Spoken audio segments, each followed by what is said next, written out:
भर पावसात आदिवासी महिलांचा दारू विरुद्ध एल्गार। आज भर पावसात आदिवासी भागातील नागरिकांनी एकत्र येऊन वारंगुशी फाट्यावर रास्ता रोको आंदोलन करून अवैध दारू बंद व्हावी याविरुद्ध एल्गार पुकारला।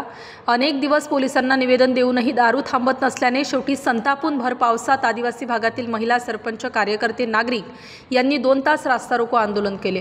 रविवार असल्याने पर्यटकांची सर्व वाहतूक बंद होती। विविध गावातील सरपंच, उपसरपंच यांनी या आंदोलनाचे नेतृत्व केले। पोलीस व उत्पादन शुल्क अधिकारी यांनी या गावातील अवैध दारू थांबवण्याचे लिखित आश्वासन दिल्यानंतरच रास्ता रोको थांबवण्यात आला। दारूबंदी आंदोलनाचे प्रमुख कार्यकर्ते हेरम कुलकर्णी व राष्ट्रवादी किसान सभेचे प्रदेशाध्यक्ष वसंत मनकर यांनी आंदोलनाला भेट देऊन आंदोलनाला पाठिंबा व्यक्त केला। या प्रसंगी आजूबाजूच्या गावातील अनेक महिलांनी दारूमुळे होणारे त्रास, घरातील हिंसाचार व दारूमुळे त्या परिसरातील तरुणांचे झालेले मृत्यू याबाबत आपली करुण कहाणी कथन केली। यावेळी पोलीस, उत्पादन शुल्क यांच्यासमोर हेरम कुलकर्णी यांनी आंदोलनाच्या मागण्या मांडल्या। वारंगुशी व आजूबाजूच्या ज्या गावात अवैध दारू विकली जाते तेथील विक्री त्वरित बंद व्हावी।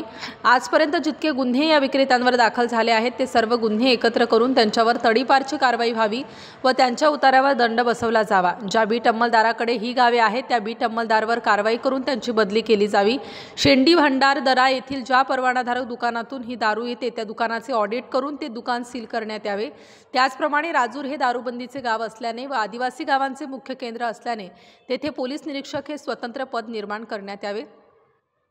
यावेळी बोलताना ॲडव्होकेट वसंतराव मनकर यांनी श्रीमंतांची दारू व गरिबांची दारू यात आम्ही गरिबांच्या दारू विरोधात संघर्ष करतो आहोत, कारण गरिबांची दारू गरिबांचे संसार उद्ध्वस्त करते असे सांगून त्यांनी केवळ पंटर केसेस न करता दारू विकणाऱ्या मालकांवर गुन्हे दाखल केले पाहिजेत अशी आग्रही मागणी केली।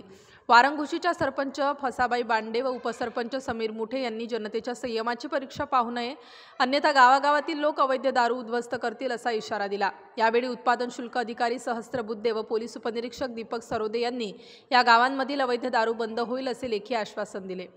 प्रकाश कोरडे सदस्य, विलास कडाडी सदस्य, कमल घाणे सदस्य, दीपक भागडे, अनंत घाणे तसेच गावातील महिला, ग्रामस्थ, तरुण मंडळी यांनी रंधा गावचे सरपंच सुंदरलाल भोईल, जहागीरदार वाडीचे सरपंच पंढरीनाथ खाडे, पेंडशेत गावचे सरपंच सोमनाथ पद्मेरे, चिंचोडी गावच्या सरपंच कविता मध्ये आणि सर्व ग्रामस्थ, पंचकृषीतील सर्व ग्रामस्थ आंदोलनात सहभागी झाले होते।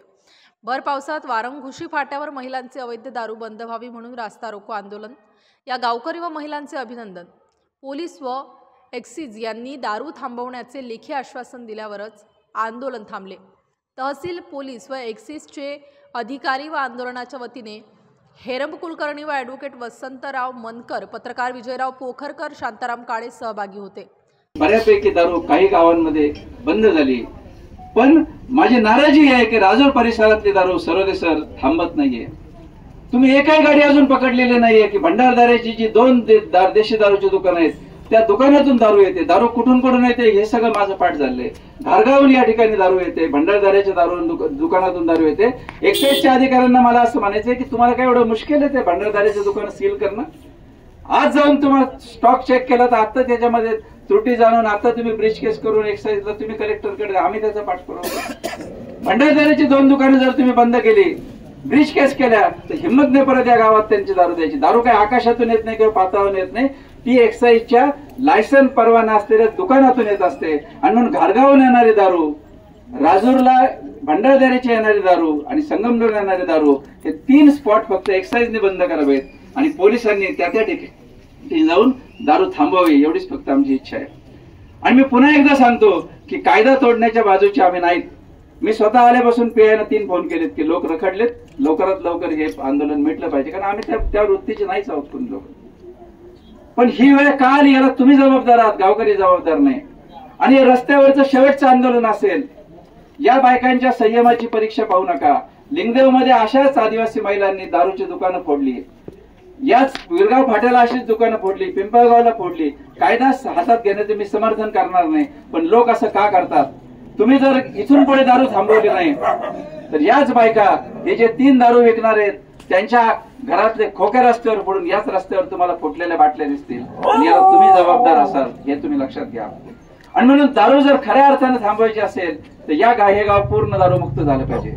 मला खात्री आहे की अजून 8 दिवसानंतर दारू विकली जाणार नाही, कारण त्यांनी गर्दी पाहिलेली आहे। पण पुढच्या 15 दिवसामध्ये, महिन्यामध्ये मी सर्वजणांना असं सांगेल की किमान सातत्याने या ठिकाणी झाले पाहिजे. वसंतरावांनी जो मुद्दा मांडला, मालकावर गुन्हे दाखल झाले पाहिजेत.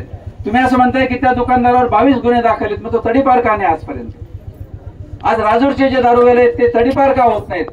आणि म्हणून यांच्या तडीपारीचे प्रस्ताव आजच्या मी या ठिकाणी आमच्या मागण्या सांगतो. आमची पहिली मागणी आहे की या 3 जे विकणारे दुकानदार आहेत यांच्या वर तुम्ही तडीपारीचे गुन्हे दाखल करा, त्यांचे 93चे प्रस्ताव त्यांच्यावर बनवा. दुसरी मागणी आमची अशी आहे की एक्साईजच्या संदर्भामध्ये भंडारदऱ्याच्या ज्या 2 दुकानातून दारू येते, या 2 दुकानांवर आजच ब्रीच केस करून ती दुकानं सील झाली पाहिजेत.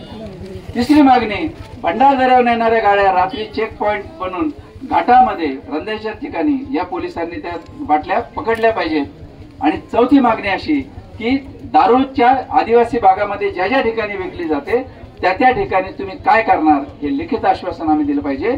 मी सर्वोदय सरांना आणि एकदा सांगतो की 15 ऑगस्टला आम्ही उपोषणाची नोटीस आमदारांनी आणि मी दिली होती. तुम्ही प्रयत्न करतोय सांगितल्यामुळे आम्ही ती मागे घेतली. पण जर पुढच्या 8 दिवसामध्ये पूर्ण या आदिवासी डांगण भागामध्ये जर दारू बंद झाली नाही तर राजूर पोलीस स्टेशन समोर आमदार साहेब, मी आणि आमचे सर्व स्टार न्यूजसाठी भाऊसाहेब वागचौरे, पत्रकार, अकोले, अहिल्यानगर.